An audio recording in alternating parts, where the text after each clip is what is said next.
All right. Thank you for coming to the stream. Today we have a special guest. His name is Vlad. He is a community mentor on TryHackMe. So go ahead and introduce yourself to the audience.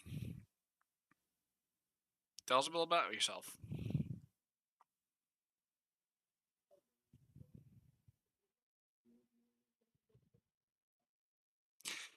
Yeah, I would advise not having the stream audio playing, otherwise you'll get the weird feedback issue.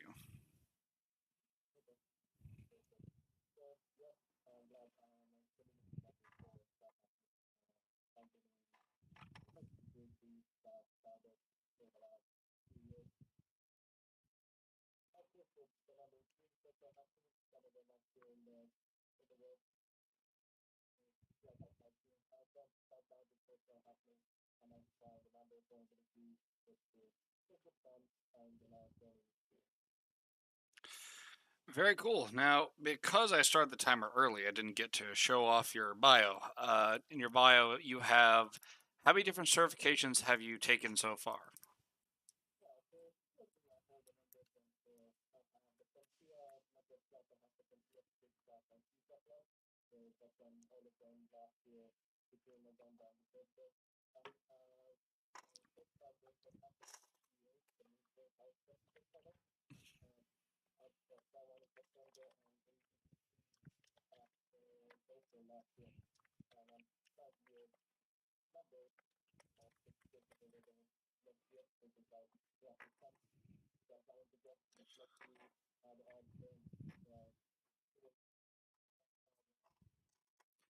And you got a lot more paper than I do. I only got the Security Plus.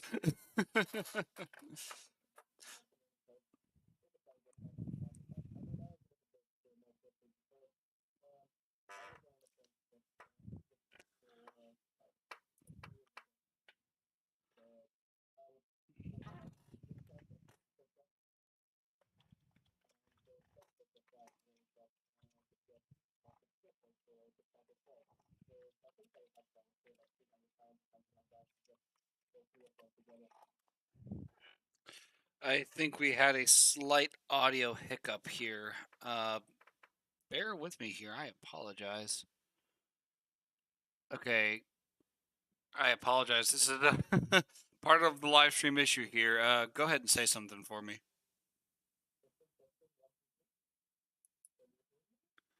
Yeah, I'm not getting anything. Uh-oh. Lovely. Yep, this is part of the fun here. So let me just go ahead and try to capture that audio here. Yep, add source. Please. Okay, here we go. Okay, I think we got this working now. Yep, I am working on fixing that. I had it on the wrong controller, of course. Okay, so there we go. Hit that, done. Okay, go ahead and say something. Yeah, can you hear me now? Yep, and we are peaking the audio. Okay, how about now? Yep. Testing. Okay, there we go. So I'm gonna go ahead and repeat the questions. Again, I apologize. This is the very first time I've live streamed officially. So the first question we had was, how, tell us a little bit about yourself. So let's go ahead and sum that up again. I'm sorry. Yeah, it's okay. It's fine. Let me start again. So yeah, I'm a community mentor for TryHackMe for the last year or so. Um, I created a number of rooms. So a few examples of them is the NIS Linux part one, Anthem as well. So those are like basic rooms for learning Linux and Windows. I've done bug bounties for them, and I've been a room tester for a period of time. Um, yep, that's about me and TryHackMe. I've also created like a blog post, but because of my time and I've been really busy studying for other certifications, I haven't had much time available to create more blog posts, even though I would. But yeah, time doesn't really allow me for now. Yeah, I saw that you had the blog role on the TryHackMe Discord, which you are also, I believe, you're also a mod there as well. Is that correct? No, that's not correct. So Robin is the only moderator.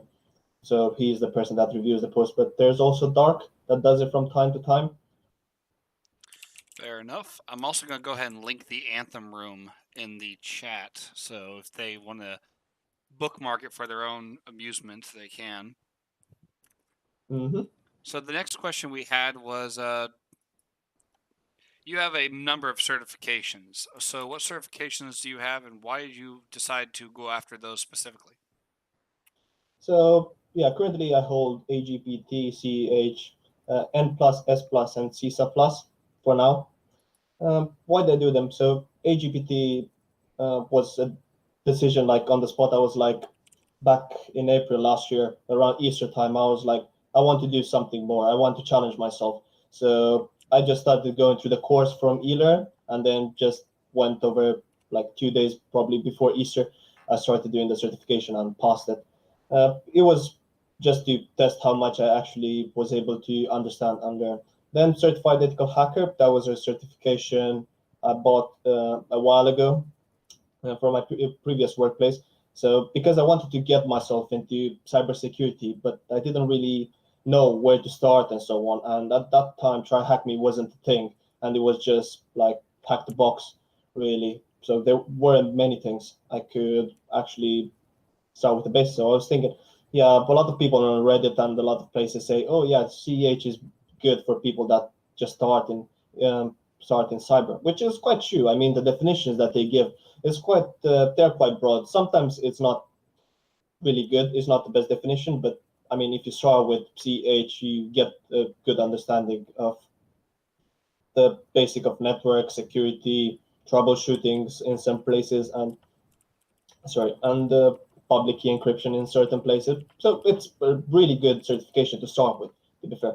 And at the same time, when I went on the buying spree of CEH, I also had some discounts for my apprenticeship, where I could pay only 50% for my CompTIA exams. So I went ahead and purchased Network Plus, Security Plus, and CISA Plus just because they felt like worth and they felt related to the field I was planning to move into. So I started with Network Plus. To be fair, I done a little bit of a ballsy move with it and just bought myself an application to just do multiple choice questions, which I mean, I was able to pass the exam, but the thing is, I was like possibly 8 or 10 points away from failing. And that didn't give me enough confidence, to be fair, which is a little bit frustrating. But I mean, I passed the exam. And for the other ones, like Security Plus and CISA Plus, I went ahead, purchased the books. I still have them over here on my right hand side, uh, where I studied, like I had the preparation for them, and I felt more confident about. I've got my Security Plus book laying around. Not only does it make a good study material, but it also makes a great alarm clock because it falls on your head if you fall asleep studying. Mhm. True. I mean, the reason why I had to do them quite in a quick pace, so I had to do Network Plus and Security Plus between November and December. It's because my vouchers would expire, so I had to buy all the books for Security Plus and CISA Plus and just go ahead with it and see how it goes. So I was like, if I mess it up, I mess it up. If I don't mess it up, that's perfectly fine. So that's my approach to situations. Absolutely. I was lucky enough that the school I was going to at the time provided me a Security Plus voucher. If I hadn't had the voucher, I wouldn't probably even have the certification because, certifications cost a little thing called money. Hmm. Some of So, them are really expensive as well. absolutely. Like, look at the GIAC certs. What, $5,000 a pop? Something like that? Hmm.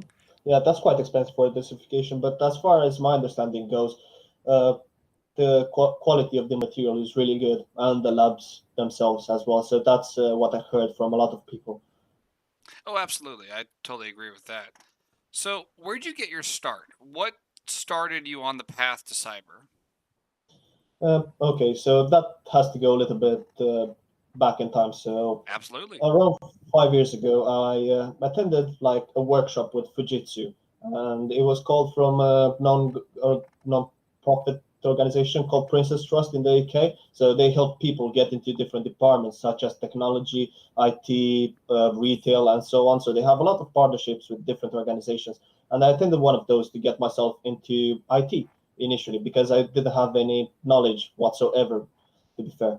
So that was like a 1 week experience where we would so we played around with Arduino. We learned how to create presentations and present in front of people, different projects and ideas and so on. And you would have the chance of getting an apprenticeship. Well, I wasn't lucky enough to get one with the big companies, but like after a month or so, I was able to get with a company and as an application support, to be fair.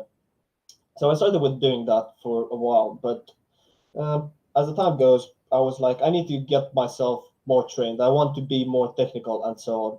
So after I finished my level 3 apprenticeship in the UK, I went ahead and started the level 4 apprenticeship in cybersecurity. So it was a cybersecurity technologist, uh, so apprenticeship. Okay, so I would learn about networks. I would learn a little bit more in depth about security. I would learn about hacking and so on, like CTFs as well. So ISO. Let's not forget about ISO. So I learned about like information security and governance a little bit.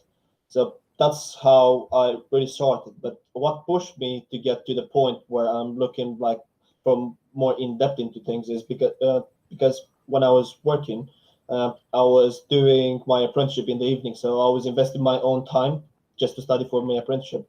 But when doing my work, I was more just doing application support, like making sure that the application works throughout the day, assisting customers, like internal customers and so on. So I didn't get the exposure I wanted.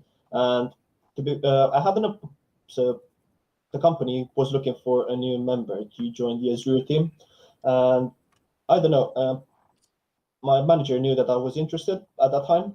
But the thing is that I don't know why, but someone else got hired for that role, even though there was someone internally that had the knowledge and the interest for it.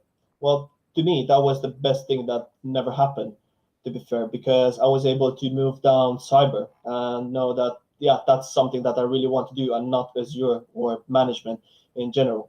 So after a few months, I think I discovered TryHackMe. So back in November or December 2019 or something like that, if I recall correctly. That's when I discovered TryHackMe, and that's when I started my path with hacking. I think it was around that time. Let me actually check that. So while you're looking that up, I do have a question for you. Mm-hmm. And this is just one out of my own curiosity. What was the hardest box that you found on TryHackMe? I don't know because are you talking about the point in time now, or are you talking about in the past? Because for me, everything is hard because I have to juggle between knowledges, but I mean like between topics and stuff. So every single time I find something new and just learn something new every single day, and every new topic is a hard topic for me because it takes me a little bit longer to actually understand something because I usually go down the rabbit hole and understand topics. I haven't done much try hack me in the last few months to be fair, but I can't recall them. Let me actually check. Yeah, I've been slacking too. I'm a room tester. I need to be more focused, huh? Yeah, true. I do understand that. The reason why I fell behind with room testing is because I was really busy at that time. I had a lot of projects from work that I had to assist with, and yeah, honestly, yeah, I didn't have time to do more than that for TryHackMe. And I don't know, probably in the near future or something when my schedule clears, I may be able to help. Yeah, I found the room. I mean, I was thinking BrainPan or something like the how's it called? What's his name? I Uh, can agree with that one. Tiberius. Versus buffer overflow because it was a topic that was really hard for me to understand and so on. But after that, I developed a tool with my friend called Blue Dragon Sec and to understand buffer overflow. I'll link the tool over here. It's on my GitHub. That's So really we developed. appreciated. Yeah, Oh, when I so had to dive into buffer overflows, I got lost 100% of the time. So I totally understand. I learned really good how to use the Mona scripts, though. yeah, don't rely on Mona heavily because you may have circumstances when you actually think you're gonna get something out of Mona, but because the program calls multiple DLLs and stuff, you're gonna even for simple buffer overflows, you're gonna get with a lot of junk bytes and you need to go through the hex dump and see where you actually have the issues. Sorry. No worries. So let's just say that you were just getting into the field. It's January 2020. You're just getting into cybersecurity. You saw an advertisement or you just heard about it. What would be the first tip that you'd give that newly fired up person who wanted to get into cybersecurity? Well, I would possibly be like, just, is this what you want to do? If it's yes, then you need to put up the effort. So you need to invest your personal time and study. And even though you have like a full-time job, if it's something that interests you, invest constantly. Don't let it slide, because the more you make breaks, the more time it takes you to recover. So you invest today 5 hours, let's say, and study a topic, let's say cryptography, for example, and you understand the basics of public key infrastructure, or you understand how public and private keys work. And yeah, so, and after that you go back to the subject like after a few days, and you have to start again from point zero. So what I recommend new people is, if start from the basics, understand the basics like networking, understand why it's important to have a password. Just start broad and then start focusing on topics. Like if you want to be a web application tester, then do start know network, know how the transport layers work and how the OC layer works, or TCP/IP. Just get the basics done first. So that's my first point. And to get into cybersecurity, it's not like, I mean, there are so many platforms. So TryHackMe, for example, Hack the Box, virtual hacking labs, and a lot of them really that you can just use for yourself and actually experiment. Each of them have their own pricing. Each is some of like TryHackMe has free labs that you can use, and I think it's like 90% of the platform is actually free. Something like that. Yeah, if I recall correctly, the numbers. Same goes for Hack the Box. There are for web application. There's Tester Lab, if I recall correctly. There's also I forgot the other UK-based one. There are a lot of platforms that you can just use. But the point is, if it's something that you want to do, just do it. And it doesn't have to be fully cyber. If you want to do like data analytics and so on, just start with something. Start somewhere. If you want to do something, start. Because it's like, if it doesn't matter if like you're not doing well. No one does well from the first 5 minutes. I mean, it took me ages. I mean, I started so I started with TryHackMe back in like, according to my profile, it says I started 567 days. That's the Almost date 2 of my, years. yeah. So around that time, but I fully started in November, end of November, when I saw the adverts for the advent of cyber. So I started doing boxes on Volhub, and that's how I actually uh, started. I was like, I need to do something. I don't care if I need write-ups. It's something new, so I need to learn from someone, because yeah, it's hard. And now, taking into account the internet is freely available and a lot of people can use it, and there's a lot of material. It's just researching and investing a little bit. Let me just adjust my camera a little bit. Yeah, should be a little bit clearer now. So I got a question here from Faz. What certs are you aiming for currently? OCSP for now. I'm on my second Hey, attempt, nice. but I do have a number of other ones, and they are on my Twitter account. If someone is interested, I'm gonna drop a link to the actual post.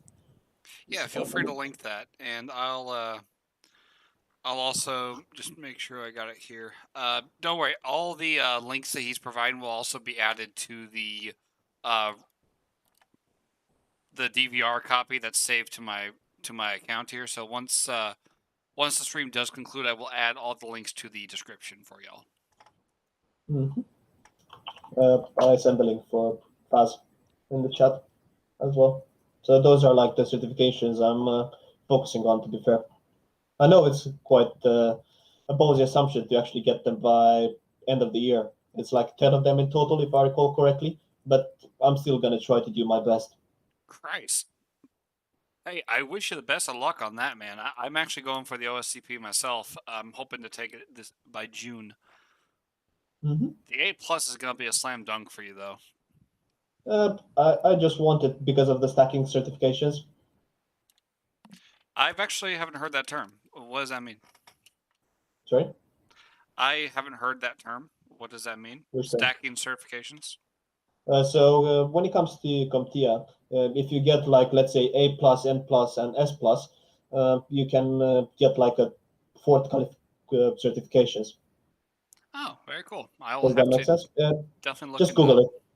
CompTIA stacking certifications. It works for a lot of them. So it starts from A plus with N plus or something like that. I can drop you a link. Actually, let me see if I have. Stack. I like how I just type stacking cert and it just Yeah, automatically it's the autocompletes first to link. CompTIA. Yeah, so stackable certifications, and you can see that you can get a number of them. That's why I want A plus because it seems to link with a lot more, and it just makes your CV a little bit more beefier. It's not like actually helping you that much, but yeah, any certifications, especially that if it's 50% off for me, I'm happy. Yeah, that's always a good way to get those certs because those are expensive. So here's a Hmm. question for you: if you feel comfortable telling the audience, Yeah, what are you currently doing as your current job? so I'm working as an information security consultant for an MSP, and it's yeah, very wide. It can be anything ranging from assisting customers with vulnerability assessments, like performing scans and presenting reports to them. So, I mean, don't expect Nessus reports or Qualys reports. So we design them in Power BI and make them look prettier and make them understandable for our customers. And making out of the vulnerability is what it's actually a priority discussing with the customers. We also, I mean, I assisted with creating scripts for indicators of compromise when it came to Exchange vulnerability. So I created a PowerShell script that would download all the scripts from Microsoft and different providers that created their own like IOC indicators and put them together in such a way that you can just run one tool and it does everything and saves it to you like in a folder in SharePoint to make it easier to analyze afterwards. So it's very diversified, really. I'm assisting customers with building a more secure premise and seeing what controls they currently have in place. I'm also assisting other customers with ISO 27001 on their journey. So it's very varied because the team is quite small currently. But I know that is going to get bigger eventually. But for now, it's just three of us. It's my manager and another colleague that works more in a compliance side of things and contracts, and me. That S- I'm the more technical person, So now, including my manager as sorry about that. I do have one question for you. Are you well. mostly doing remote consulting, or do you actually physically go to the locations to actually survey them? So before COVID time, I used to go customer side, but for the moment, it's mostly remote. But the benefits of going on site is like the interaction between humans is a little bit easier. So the customer can understand me a lot better, and I can get better answers from them. It's because the MSP I'm currently working for, we follow a more proactive approach. So we're looking at what the problems were and what not. We're not looking at what can fix the problem now. We're looking at what can fix the problem in the next year, two, three, and so on. That's the good thing about us and what I like. It's the proactive approach about vulnerabilities and problems in general. Actually fixing the sink versus just putting a patch on the pipe. Yeah, yeah, that's Absolutely. correct. That is the right way to do it, I think. Hmm. So, just theoretically, let's just say that so y'all are mostly more in the business of putting in the smoke detectors and the sprinklers, not having to fight the fires directly. You're wanting to Oh, preempt that as much as possible. I do that as well. So I like diving deep into stuff. So I assisted with a number of customers that might have problems like technical vulnerabilities that need to be patched and so on. So I gave them a hand with that. I also have done different projects for customers. So I had to do investigation as well on a laptop. So I followed the what's it called? I followed methodologies from SANS to troubleshoot.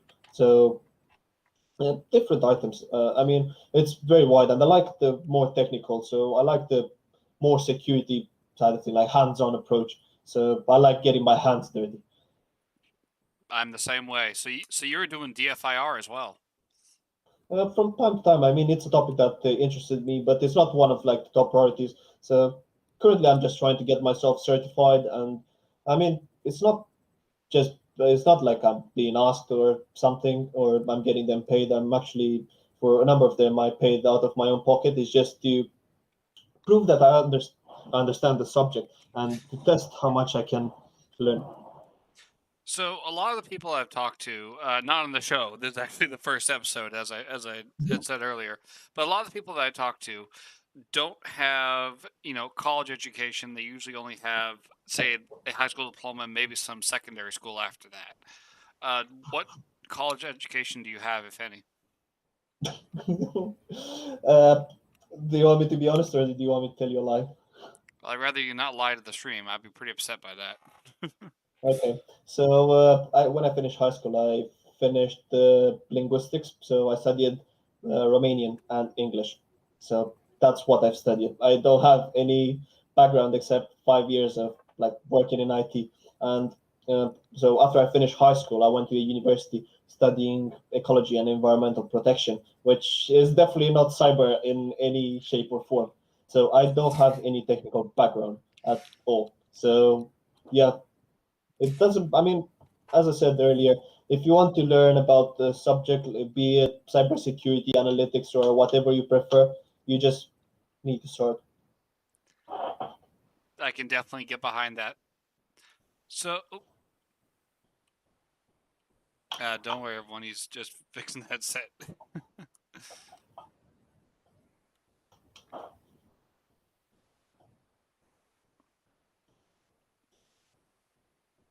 Test check. Can you hear me? Yep. Can you hear me? I can hear you. So, Yep. Sorry, my headset just died. oh I no, do apologize. I've been there, Yep. man. So I do have a question for you. A lot of people are saying that the entry level for cybersecurity is highly skewed. It's either very, very, very packed and no one's actually saying it, or it's an issue with HR. What do you feel? Do you think is the main issue here with entry level cybersecurity not getting? There seems to be an overabundance of applicants and not enough jobs, but the companies say that they don't have enough applicants. So what I'm thinking is that people have a lot of expectancy, and they think that the guys like analysts or people that just get like entry, they should be paid really, really low, or they should just have like a lot of knowledge, like do a degree and do whatever. It just feels like certain organizations put the bar way too high for people that want to get into cyber. So that what makes people move away from it and probably not be like their first choice, even though they might enjoy it. It just feels like that you must take a CSP, you must have Crest in the UK, you must have Security Plus, Network Plus, CISA Plus, Pentest Plus, and 50 other certifications to get like an entry role, or 50,000 years of experience before you can start your first job There in it cyber. is. Must have 5 years of experience plus a CISSP comes to mind immediately. At least I've saw so many. It's like the one with Kubernetes. You need to have 10 years of experience, and It, Kubernetes was developed like it hasn't even been 6 years or around that something. long. But Oh man. uh, there are plenty of yeah. It just feels like they're looking.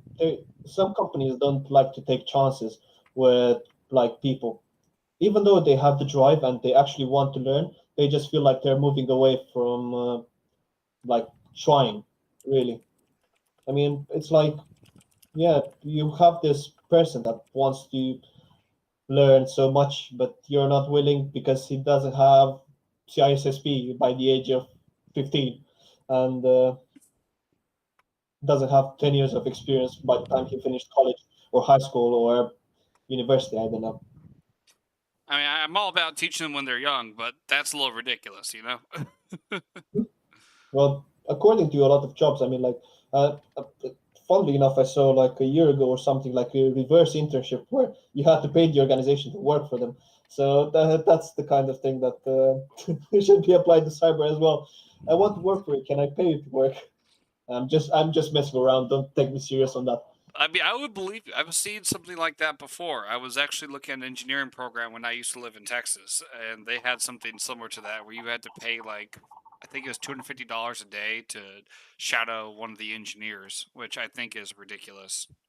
Not to mention that you actually couldn't even count it as college credit. So it's like, Mhm. really? Yeah, it just feels really odd. I mean, like, s- uh, just people don't like taking chances. I mean, I think a little bit in the UK is a little bit more steady because you have like apprenticeship programs and you have like more unis develop like uh, how's it called? They develop courses around cybersecurity, which feels really good. Or sometimes they merge a little bit of security and business because it seems like they go hand in hand.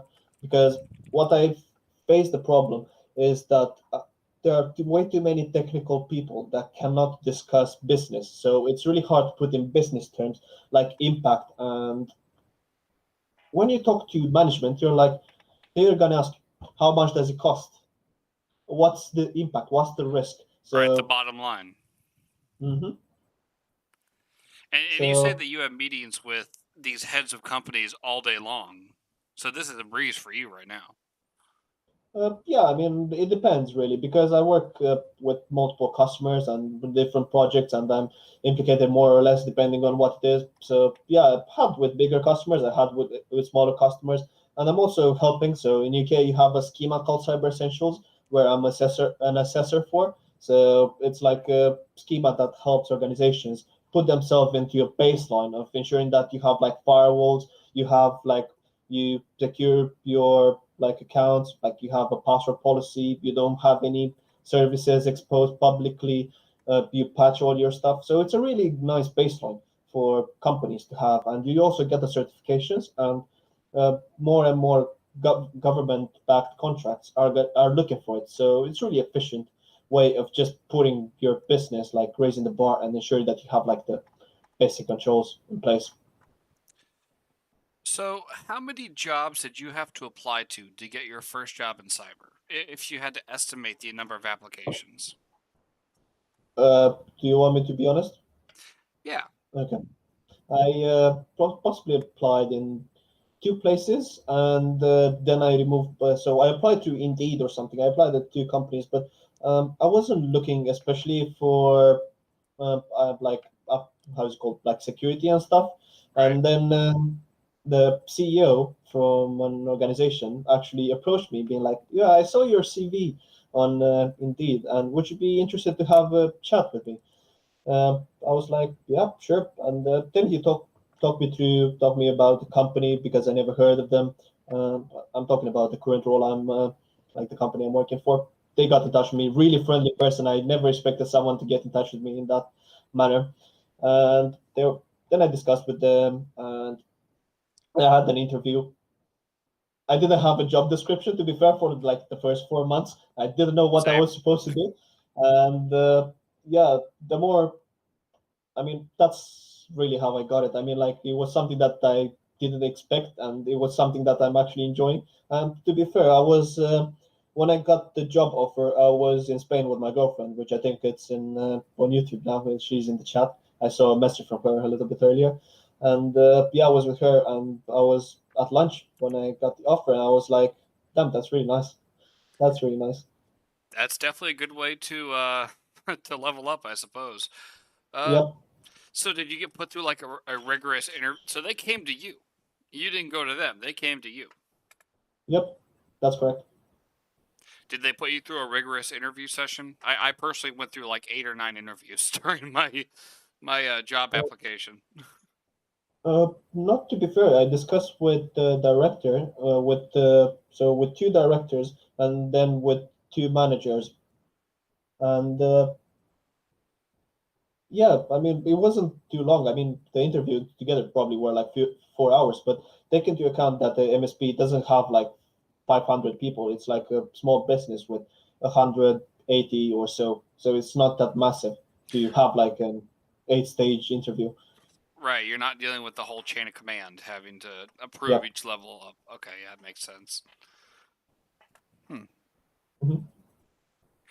What would you say is the most important aspect of cyber to be focused on right now? Whether you are either in the field or you've been here for a while, like what's the most important thing to focus on right now?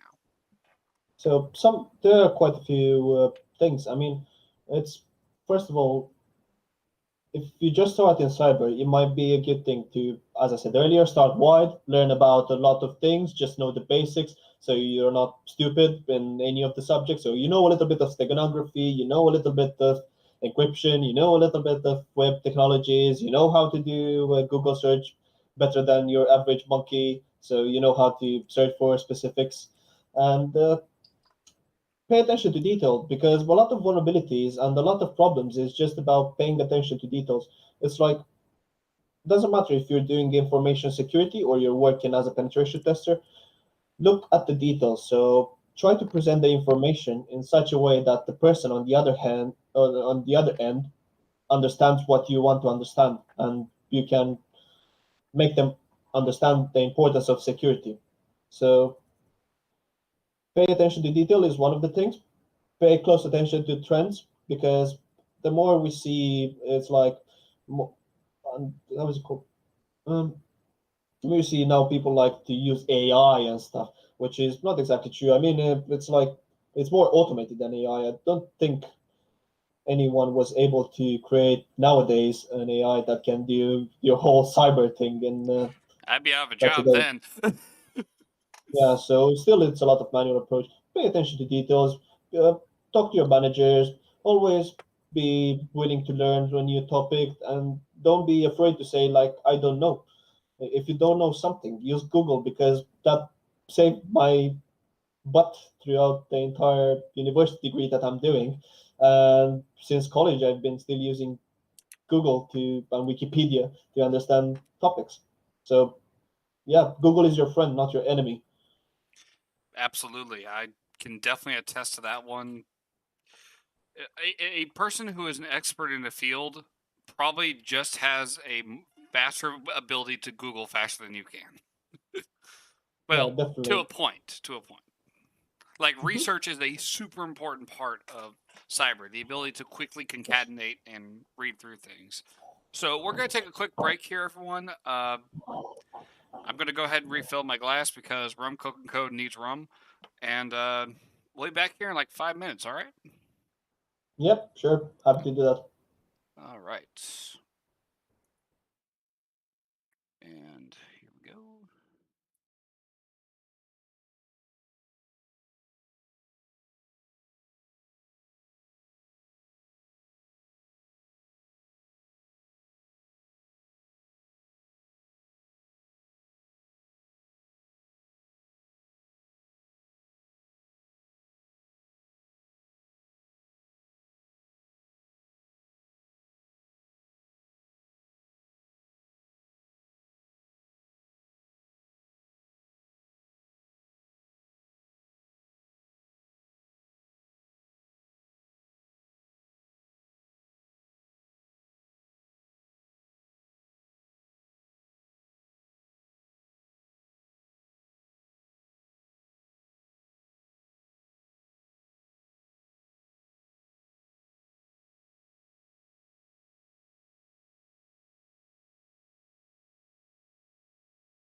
All right, welcome back to Rum, Coke, and Code.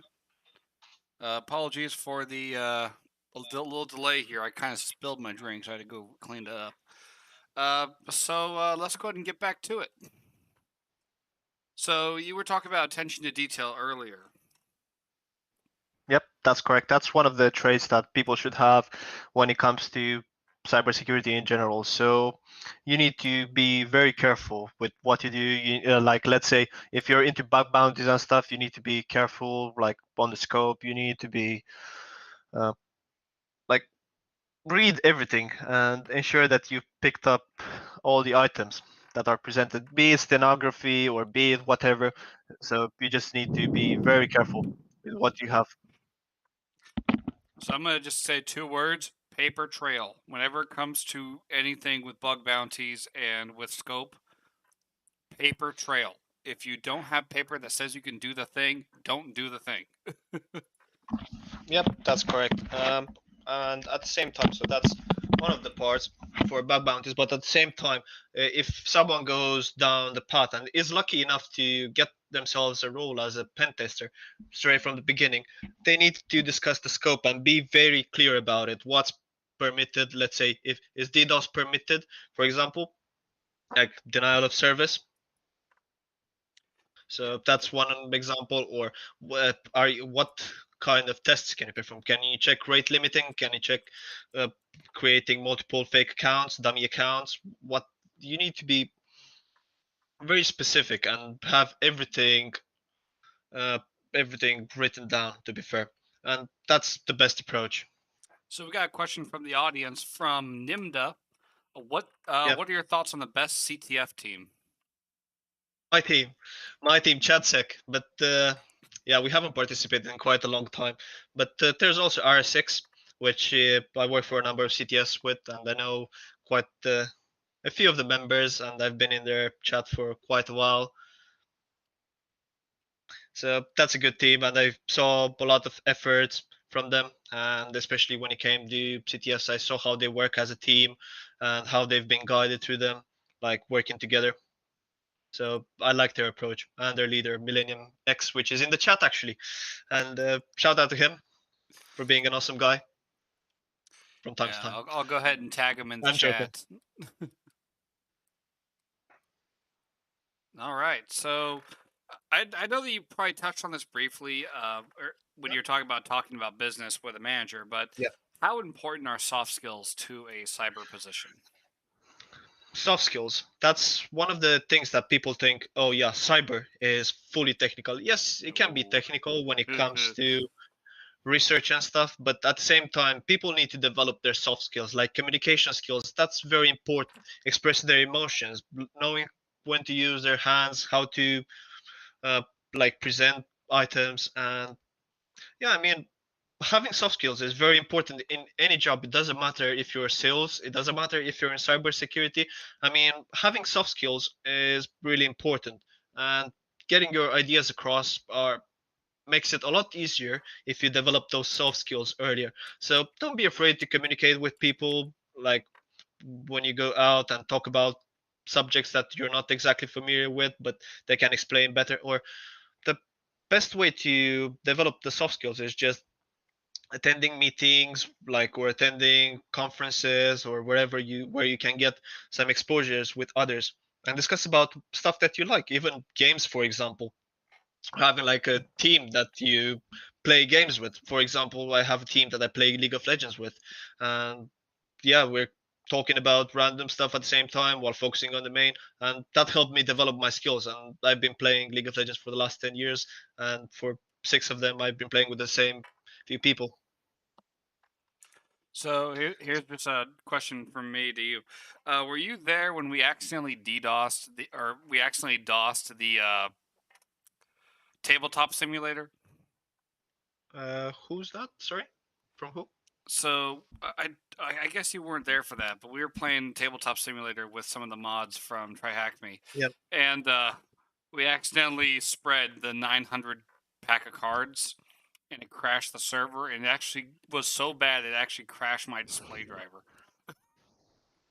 I think that's No. a vulnerability. Oh, How? Yeah, I mean, it should be reported with the details of how you recreate, so they can recreate the issue. But it depends if it's locally. But I don't think you actually were like, probably the instance was DDoS, but probably not all the, or was it the whole application? Well, my entire application crashed. It was to the point where it actually took down my display driver with it.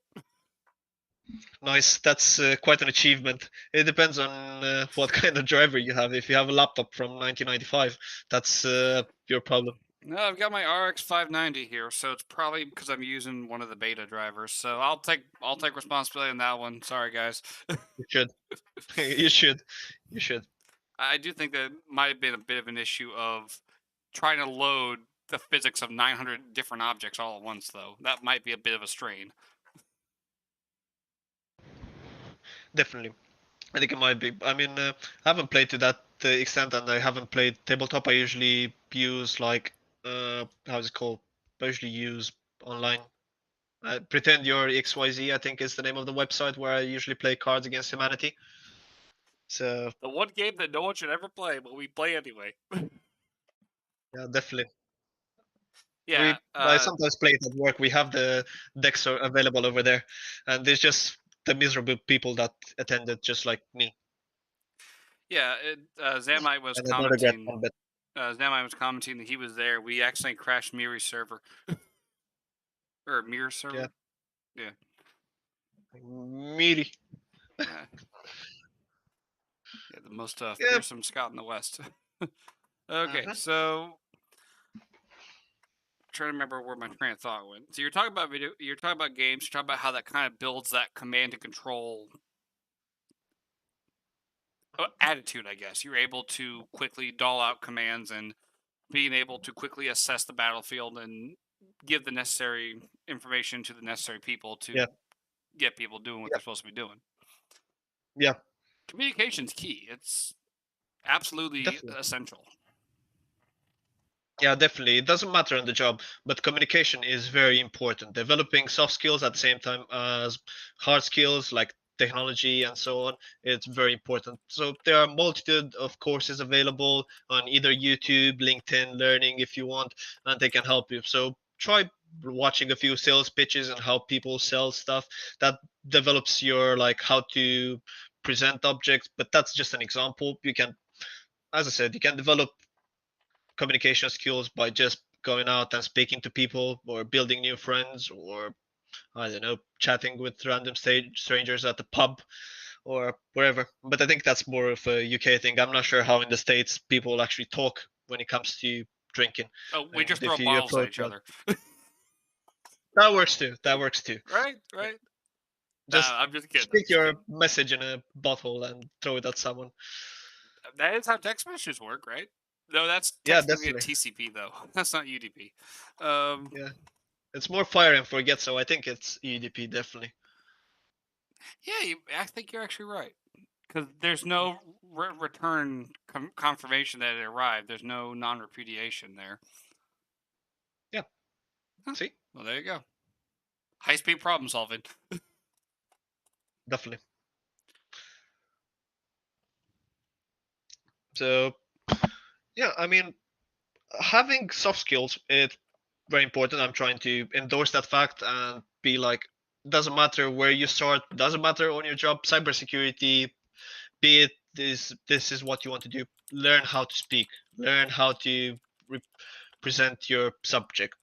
It doesn't matter if you don't know it 100%, but know how to present, how to not stutter. Try to take breaks when you speak. Try to, let's say, drink something if you're that kind of person that likes to have a glass of water next to you when they speak, just in case you need a break, for example. Like, just in case you don't know what to say, just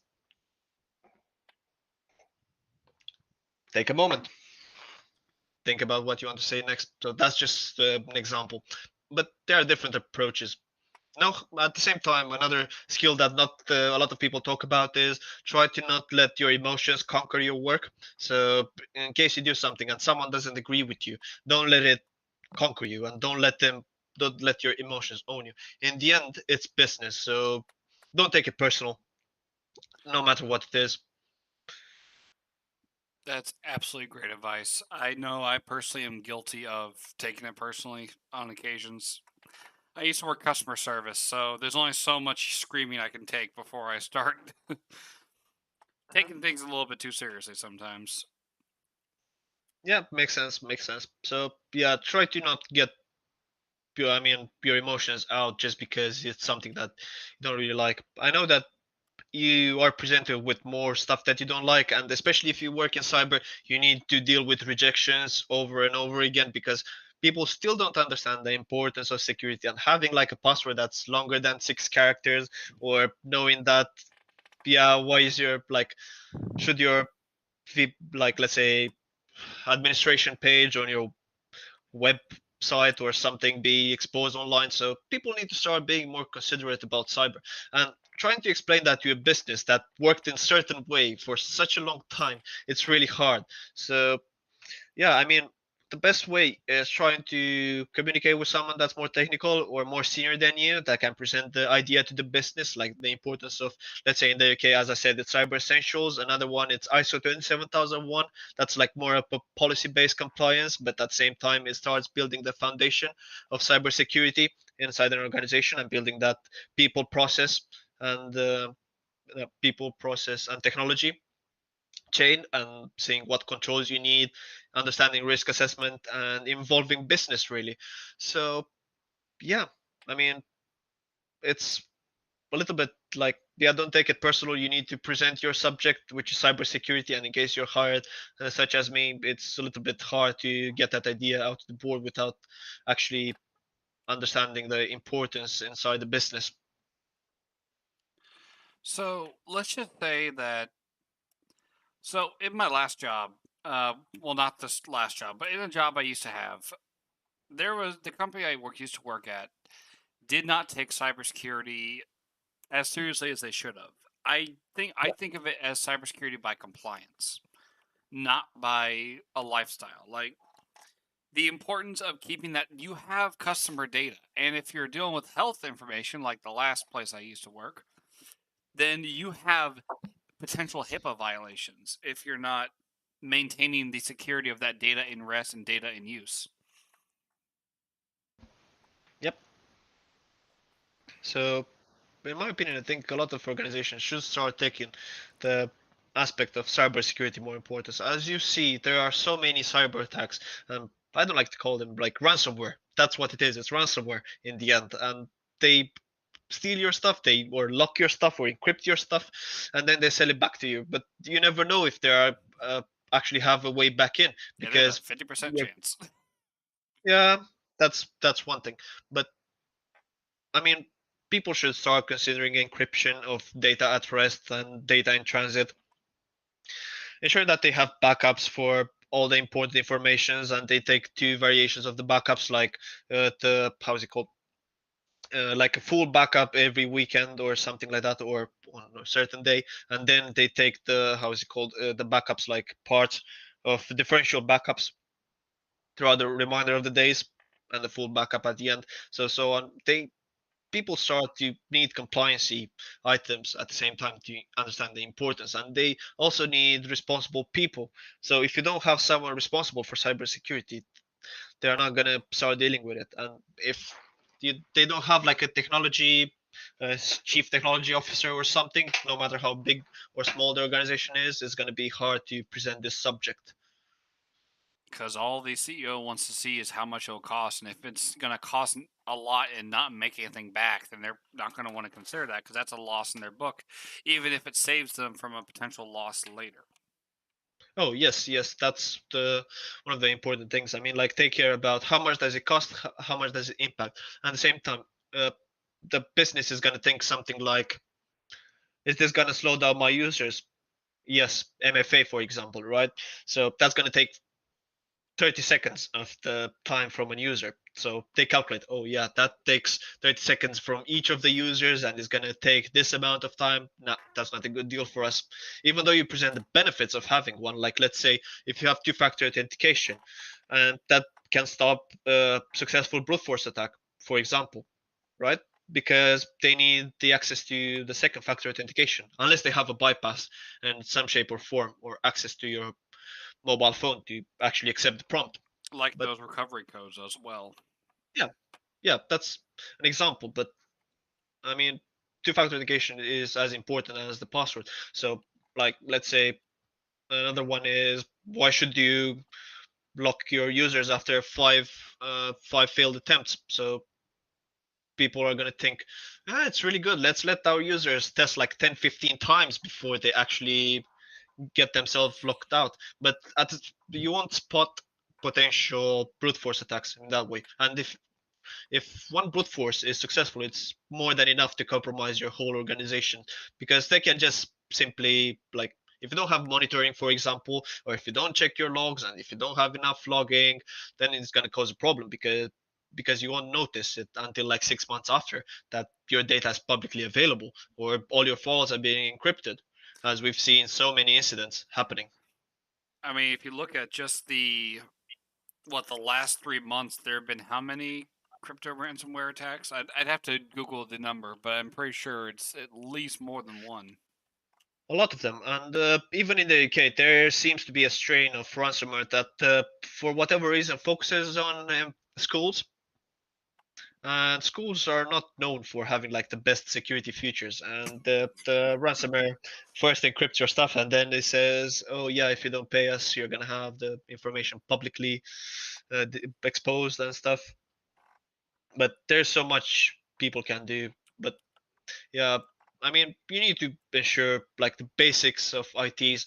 If the person is not an administrator, don't give them admin rights. If they don't need access, like, each organization should follow the how's it called, the principle of least privilege. So give them the least amount of privileges to be able to perform a job. Let's say if the user doesn't need print, disable print. If it doesn't need SMB1, disable SMB1, and so on. Because nowadays all the devices should be supporting SMB v3, for example. But that's, as I said, it's just an example. But this can be applied to a lot of things. But the problem is businesses not understanding the importance of cyber and how much of an impact can have, until they get hit, and then they start considering it, and they lose the money that they would have spent 5 years ago to get someone to work on the items. I mean, there's a reason there's a meme going around where cybersecurity before incident is just the budget is like $5 and some pocket lint, and then cybersecurity budget after the incident, assuming the company survives, and there's just several $1,000s.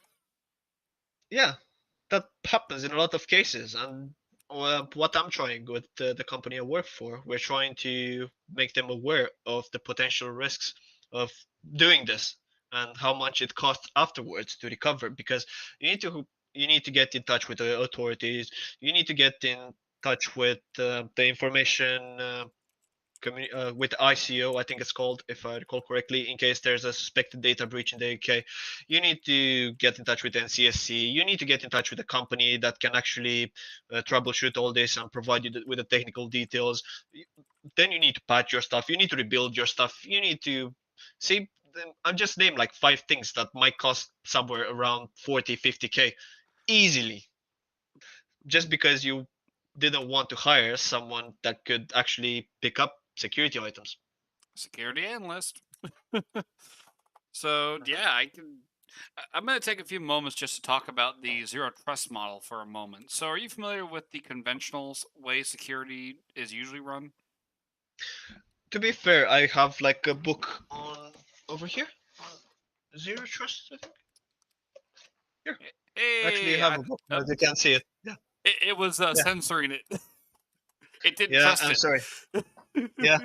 So I do have a book on zero trust, but I haven't dived too much deep into it, to be fair, because I've been covered with a lot of other works. I would like to implement one when after I started reading the book and actually understanding the ins and outs of the subject, because I don't think myself familiar too much. I just know something about identity and to be checked at every given time, but not more than that, to be fair. Right. I'm just gonna sum it up.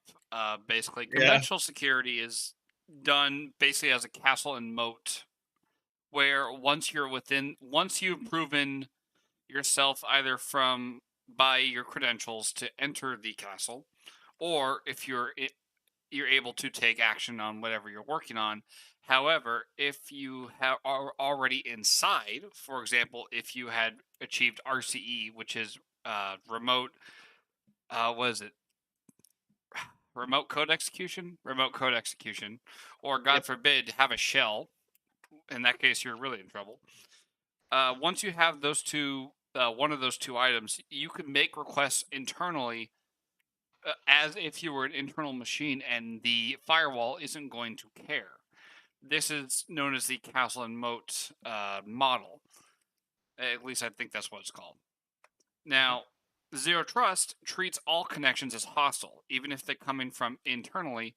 They're all treated as hostile until proven innocent. So once you have proven your identity and you have your authentication, you have your authorization, and you have been attested by the domain controller or the equivalent, you're then granted permission to do what you need to do, and only what you need to do.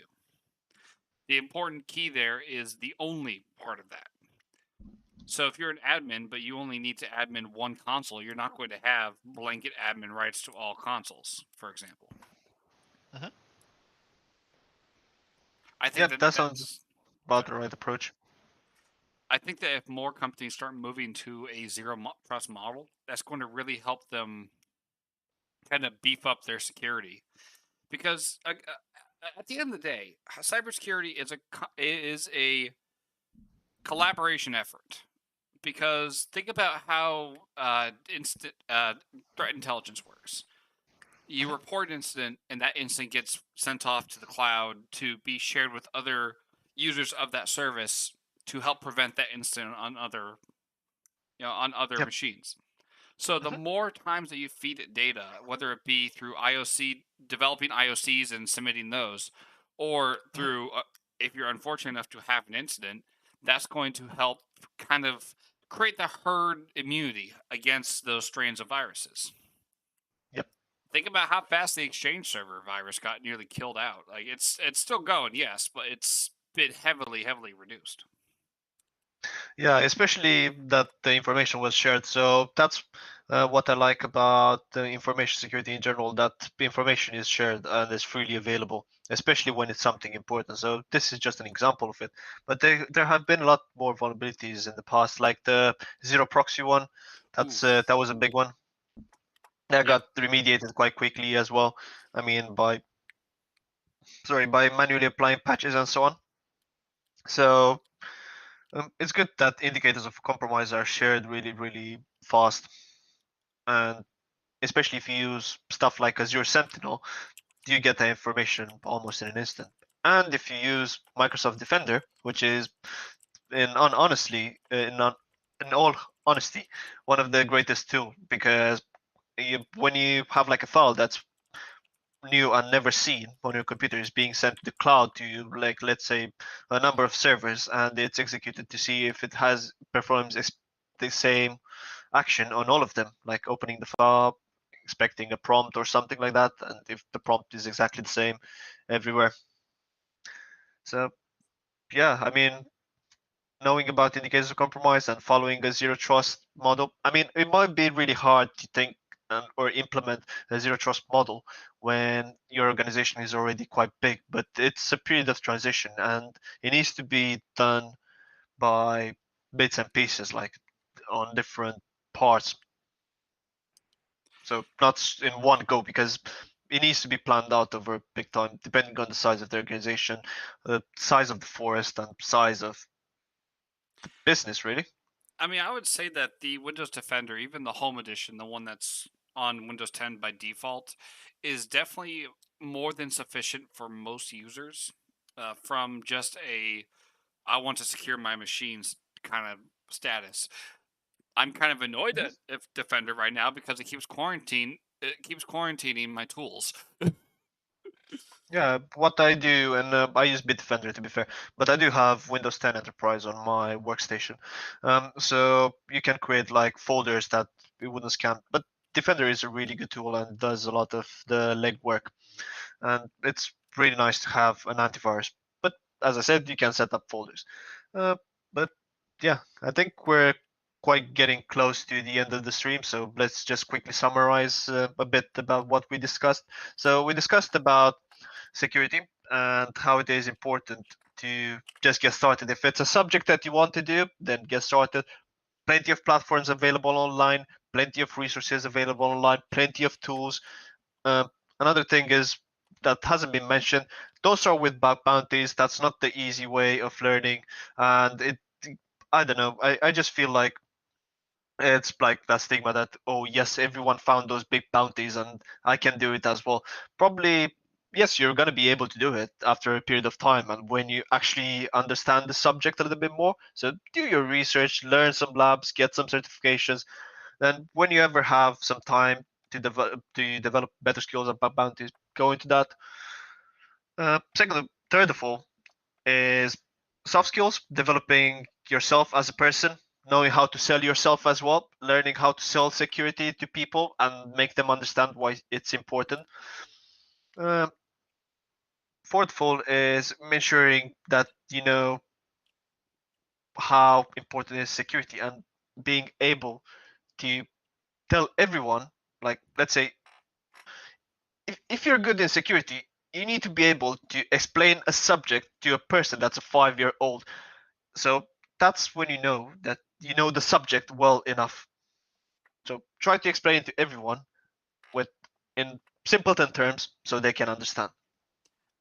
Fifth is ensuring that companies uh, try to help companies understand the importance of security and telling them why it is important and explaining the risks associated with having vulnerabilities. Uh, Certifications, 6 is do whatever you feel comfortable with. There's no specific path on what certifications you should do. There are recommended paths by people, but they are based on what they've done or what they know. And try to find your own path. Don't try following whatever famous YouTuber, Twitter person, or whatever public face says. Just be yourself. It doesn't matter that it takes you 5 years to learn a subject. If that's what you like, do it. For other people, it might take less, but never compare yourself to other people. Let me put that straight. Don't compare yourself to someone else. You be you. Let them be themselves. We got one more question, it seems, that just came Yep. in at the end of the bell. What was the most exciting find or moment you encountered in your current role in cybersecurity? That's kind of information I cannot disclose because it's about customers, but there have been a number. If you want, I can tell you an interesting one I had. All the time in the world. Yep, in the Bug Bounty, I was able to. So they had a documentation on GitHub. So I pushed the change control and asked the developer, "Oh, can you please merge this, merge the how is it called? How is it called on GitHub? Like when you merge Push request? No. yeah, is it pull request? Yeah, merge the pull request to the main repository. So they merged it, and I was able to get myself XSS, like cross-site scripting, because I left like a box over there. That was a fun one, but probably the developer didn't like me that much afterwards. I wonder why. Yes, So, well, I'm sorry. I'm going to just say this. I'm going to have to negate the don't follow people on Twitter thing. Follow this guy on Twitter. He's pretty cool. Well, if you want, I don't oblige you or make you do it. I mean, I've been quite quiet because I've been studying, but I'll be more active and pushing more content to THM in the near future as well, and also on my website. And if anyone is interested, it's vladsecurity.com. So I'm gonna drop a link in here if anyone is interested. It's quite empty for now, but it's gonna be filled up quite soon. If you ever need a hand, let me know. I'll be happy to help. Sure. Definitely. I mean, if you do want to post content, I'm more than happy to let you post your own content. Sounds like a plan. So, this has been nice. I'm glad that you were able to take some time out of your day to come talk with us. I really do That's hope okay. that you enjoyed yourself. Yeah, I mean, it's more than enjoyable to speak about security because it's a subject that I really like. And speaking to someone that also likes security and going on the same wavelength about the importance of it, I mean, it's a really nice player. I don't even know how to put it in words. It's nice, more than nice, to be fair. It's like you're talking to an old friend. Yeah, yep, that's how you call it. Yeah, TryHackMe is definitely awesome. I can definitely agree with that. I do want to Mhm. let you know, just for your knowledge and for the rest of the stream, we are also going to have 0 Day come in about 3 weeks from now at 4 p.m. same time. On the let me get my calendar out because I don't have that handy. On the 17th at 4 p.m., we're gonna have 0 Day also come on out here to speak with us about some more stuff. Really, I definitely do want to say again, thank you so much for taking the time to hang out with us. We really do appreciate you coming out. Yeah, no worries, no worries. I'm more than happy. So if anyone has any questions for me or wants to discuss more stuff, I'm more than happy on either Discord or probably not on YouTube because I don't even know if it still has the chat feature. But Twitter, feel free to message me and I'm more than happy to give you an answer. Or if you just want to say hi and chat, same.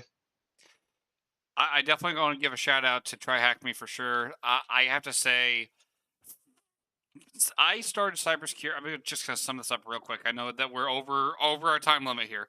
I started in TryHackMe in November 2020, and I pushed really hard through the next 4 weeks and finished out. The Advent of Cyber.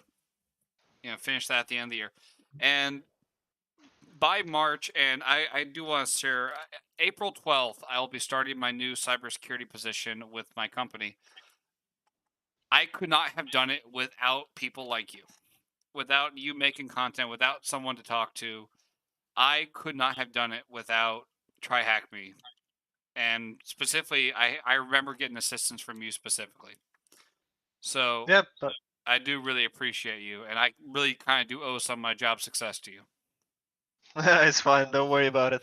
As I said, I'm more than happy to help wherever, whenever people ask. I may have sometimes more slow replies, like some people have noticed. I'm really sorry, and I'm deeply apologetic about it because I usually, but trust me, I respond in the next 10 seconds if I can. It's just that I've been really busy recently. But as I said, I'll be more active over the next coming months. And yep, if anyone needs anything from me, feel free to ping me either over Discord, Twitter. I don't know, IRC. I don't have IRC, but I would have said it Well, because send it seems carrier so old pigeons. school.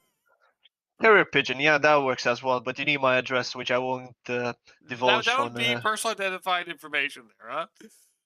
Yep, It's been good having you. I'm gonna go ahead and close the stream yep. down. Thank you. Thank you all for coming Sure. out. I really do appreciate Thank you, y'all. everyone, and have a lovely evening for the UK folks, and day for the rest of all. You have a great day, man. I'll talk to you later. Take care. Bye bye. Goodbye.